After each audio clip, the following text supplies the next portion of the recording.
Viewers எல்லாருக்கும் cooking ஜெட்டின் hearty welcome.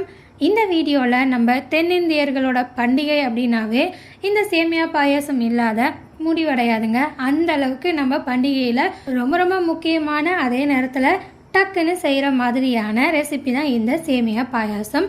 இந்த சேமியா பாயாசத்தை பிகினர்ஸ் கூட ரொம்ப ஈஸியாக செய்கிற மாதிரியும் அதே நேரத்தில் ரொம்பவே யம்மியாகவும் ஹெல்த்தியாகவும் நான் உங்களுக்கு செய்து காட்டியிருக்கிறேன். ஸோ மறக்காமல் லைக்கை போட்டுருங்க. சேனலை இன்னும் சப்ஸ்கிரைப் பண்ணாமல் இருந்தீங்கன்னா சப்ஸ்கிரைப் பண்ணி பெல் பட்டனை அழுத்தி வச்சுக்கோங்க.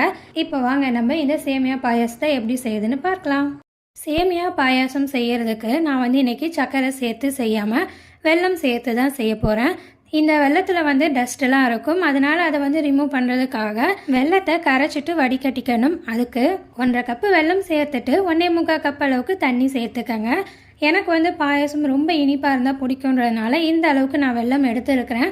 உங்களுக்கு இனிப்பு கொஞ்சம் கம்மி பண்ணணும்னா 1.25 கப் அளவுக்கு வெல்லத்தை சேர்த்துக்கங்க.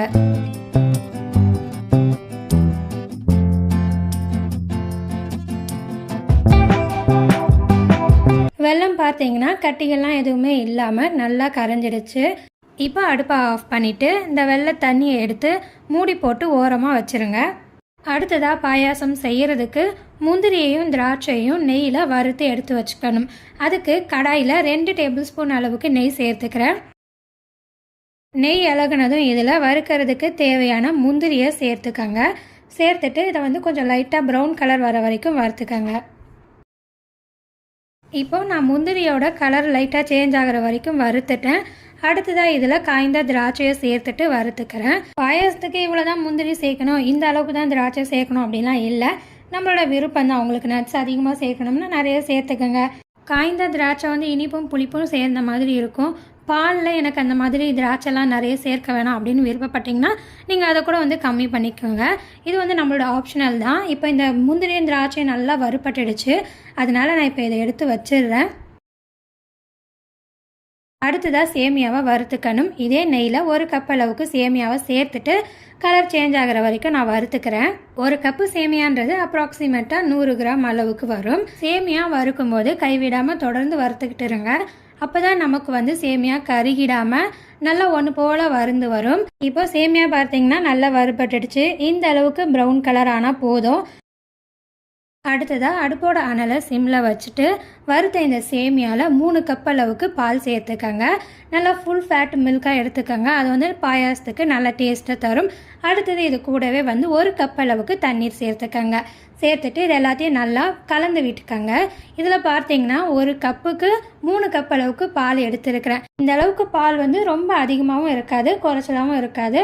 நம்மளோட பாயாசம் நல்ல க்ரீமியாக டேஸ்டியாகவும் இருக்கும். ஸோ இந்த அளவுக்கு நீங்கள் பாலோட அளவு யூஸ் பண்ணிக்கோங்க. சேமியாவை நல்லா கலந்து விட்டதுக்கு அப்புறமா அடுப்போட அனலை அதிகமாக வச்சு பாலை சூடு பண்ணிக்கோங்க. பால் நல்லா கொதிக்க ஆரம்பித்ததுக்கு அப்புறமா அடுப்போட அனலை மீடியமில் வச்சுட்டு சேமியாவை வேக வச்சுக்கோங்க. இப்போ இந்த பால் சம்மந்தப்பட்ட பொருள் செய்யும்போது எப்போவுமே நம்ம அடிகனமான பாத்திரத்தை யூஸ் பண்ணுறது தான் நல்லது. ஏன்னா பால் அடியில் அடிப்பிடிக்க ஆரம்பிச்சிடும். நல்லா கனமான பாத்திரமாக இருந்தால் சீக்கிரமாக அடிப்பிடிக்காது. அதனால் பாயாசம் தீஞ்சு போகிறது இந்த மாதிரி மிஸ்டேக்ஸ்லாம் நம்ம கொஞ்சம் அவாய்ட் பண்ணிக்க முடியும். அது மட்டும் இல்லை, நம்ம இதை அப்பப்போ கலந்து விட்டுக்கிட்டே இருக்கணும். ஸோ கலந்து விடாமல் இருந்தாலும் சீக்கிரமாக அடிப்பிடிக்க ஆரம்பிச்சிடும். அதனால் சேமியாவை அப்பப்போ நல்லா கலந்து விட்டு வேக வச்சுக்கோங்க. சேமியா வேகிறதுக்கும் ரொம்ப டைம் எடுத்துக்காது, சீக்கிரமாக வெந்துடும். இப்போ பார்த்தீங்கன்னா ஓரளவுக்கு திக்காகிறதுக்கு ஆரம்பிச்சிடுச்சு. இந்த டைமில் சுற்றி ஏடு மாதிரி லைட்டாக படியும், அதை எடுத்து விட்டு நல்லா சேமியாவை வேக வச்சுக்கோங்க. பார்த்தீங்கன்னா சேமியா நல்லா வெந்துடுச்சு. சேமியா வேக வைக்கிறது வெந்து வந்தால் போதும், குழஞ்சிடக்கூடாது. குழஞ்சதுன்னா டேஸ்ட் கொஞ்சம் லெஸ்ஸான மாதிரி இருக்கும். இப்போ அந்த சேமியா பார்த்தீங்கன்னா உங்களுக்கு எடுத்து காட்டுறேன் பாருங்கள். நம்ம நசுக்கணும்னா நல்லா நசுங்கணும், குழஞ்சிருக்கக்கூடாது. இதுதான் சரியான பதம் சேமியாவை வேக வைக்கிறதுக்கு. இந்த அளவுக்கு பதத்துக்கு வேக வச்சுக்கோங்க. அடுத்து இதில் 1/4 டீஸ்பூன் அளவுக்கு ஏலக்காய் பொடி சேர்த்துக்கங்க. முடிஞ்ச அளவுக்கு ஃப்ரெஷ்ஷான ஏலக்காய் பொடி சேர்த்துக்கங்க, நல்லா வாசனையாக இருக்கும். அடுத்து இது கூடவே நம்ம வறுத்து வச்ச முந்திரியும் திராட்சையும் சேர்த்துக்கணும். சேர்த்துட்டு நல்லா கலந்து விட்டு அடுப்பை ஆஃப் பண்ணிவிடுங்க. இதே அடுப்பில் வச்சுருந்தோம்னா நமக்கு சீக்கிரம் சூடு குறையாது. அதனால் இதை வேற ஒரு இடத்துல எடுத்து வச்சுட்டு 2லேருந்து 3 நிமிஷத்துக்கு அப்படியே விட்டுருங்க. சூடு கொஞ்சம் லைட்டாக குறைஞ்சி வந்துடும்.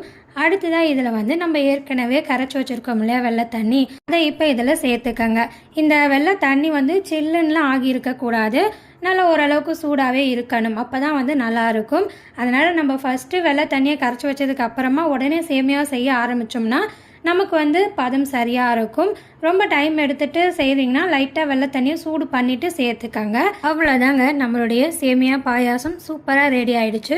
சூடாக சாப்பிடணும்னு விருப்பப்படுறவங்க சூடாக எடுத்துக்கங்க. சில்லுன்னு சாப்பிட விருப்பப்படுறவங்க ஃப்ரிட்ஜில் எடுத்து வச்சுட்டு சில்லானதும் சாப்பிட்டு என்ஜாய் பண்ணுங்கள். இந்த வீடியோ பிடிச்சிருந்ததுன்னா மறக்காமல் லைக் போட்டுருங்க. நம்ம சேனலை இன்னும் சப்ஸ்கிரைப் பண்ணாமல் இருந்தீங்கன்னா சப்ஸ்கிரைப் பண்ணிவிடுங்க. அடுத்த வீடியோவில் பார்க்கலாம். பாய்.